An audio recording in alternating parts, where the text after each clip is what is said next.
Let's hope my audio works today.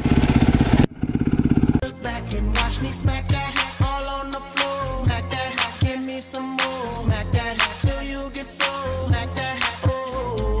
Smack that all on the floor. Smack that, give me some more. Smack that till you get sore. Smack that, oh. What up, boy?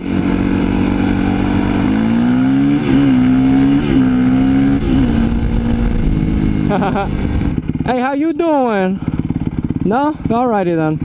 Alright, what up, rap gang? Last time I tried to make this video, the mic that I bought for this new helmet was shot, so here we are again, round 2. Hopefully I have better luck this time. I hope you guys like the new helmet setup. I think with this view you guys can see a lot better, see a lot more of the bike itself, and just get an overall better experience, so that's why I changed it. So the first thing that I'm going to say, as you could see by what me and my buddy Scott are doing, is that you want to stand up on the pegs, especially in rocky areas, because what happens is the bike itself takes in all of the bumps, absorbs all of the shock from hitting everything, instead of you. When you're sitting down, the bike transfers all of that onto you, and you end up taking all the bumps, and you're way more likely to crash that way. Whenever you're making a turn, you want to put your leg up like this, whichever direction you're turning, because what it does is it balances you out. It allows you to take the turn a lot more smoothly. That helps you a lot, especially in single track. There's not a lot of single track here specifically, but for single track in general, it helps a lot. In terms of hitting hills, you know, I don't really know these woods, so I'll have to see. But in terms of hitting hills, you need no fear, and you gotta gas it. You gotta gas it, maintain momentum, and have no fear going up that hill. Otherwise, you're not gonna make it up. When you're going up a hill, you wanna lean forward over the bars, because when you're gassing it, you don't want to shoot at 12 o'clock. You don't want to do a wheelie, pop it up, and now you're like, oh crap. In terms of going down hills, this isn't that steep of a hill. You want to use mostly rear brake. I do use front brake. Unless it's really steep. If it's really steep, then you want to use mostly rear brake. But really you want to use a combination of the two. That's the best way to do it. More rear than front, because if you grab too much front brake, you're going to end up going over the bars. Countersteering is the next thing, and it is so important to know what countersteering is, especially for single track.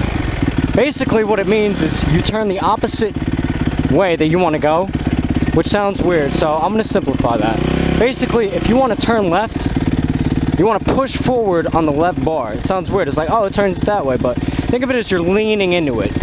So if I want to go right, I'm going to push on the right bar and lean into the turn, you know? It's weird, but it works. So let me show you right now. Ready? Look. I push right on the bar, I turn right. If I push left, it brings me left. Right, almost knocks me over. That's just how countersteering works. And that is important for single track, or if you're getting close, you're about to hit a tree, last second you go right or left, and you avoid that tree. You kind of do it without even knowing what it is, but once you know what it actually is and you understand the concept, it makes it a lot better for you, which is always the goal. Gas and momentum are big for getting you through a lot of things, not just hills. If you're going over a bunch of rocks, like this is pretty flat here, but if this was all rocks, you want to keep your momentum. You want to be moving pretty fast, because then your momentum keeps you going over all the rocks. Otherwise, if you're going too slow, you kind of get stuck. I'm chilling, bro. The biggest tip that I can give you guys is confidence. You need to have confidence with everything that you do, because if you don't believe that you can do it, chances are you're not going to be able to do it. For water, you need to, again, just gas it. That's not a lot of water. I've gone through some deep water. You need to gas it. Do not let off the gas if you are going through water, because if water gets into your engine, it's going to suck. I mean, you can get it out. We've made it work with my friends before. We get out all of the water that's in the engine. You kick it out and it starts up, but you don't want water in your engine. So just do yourself a favor and gas it, and believe that you can do it. Practice is another big thing, guys. You want to become better, you want to be a better rider, you got to practice and you got to challenge yourself. If there's things that you're not comfortable with, you need to practice them. Like me, I'm not really comfortable with hills. So lately I've been practicing hills.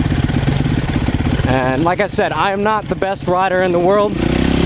I don't act like I am. I just like riding, you know? So the more you practice, the better you will become. That's a guarantee. Anyway, now that I'm out of the woods, guys, that's probably gonna do it for this one. Thank you for watching. As always, have a great day.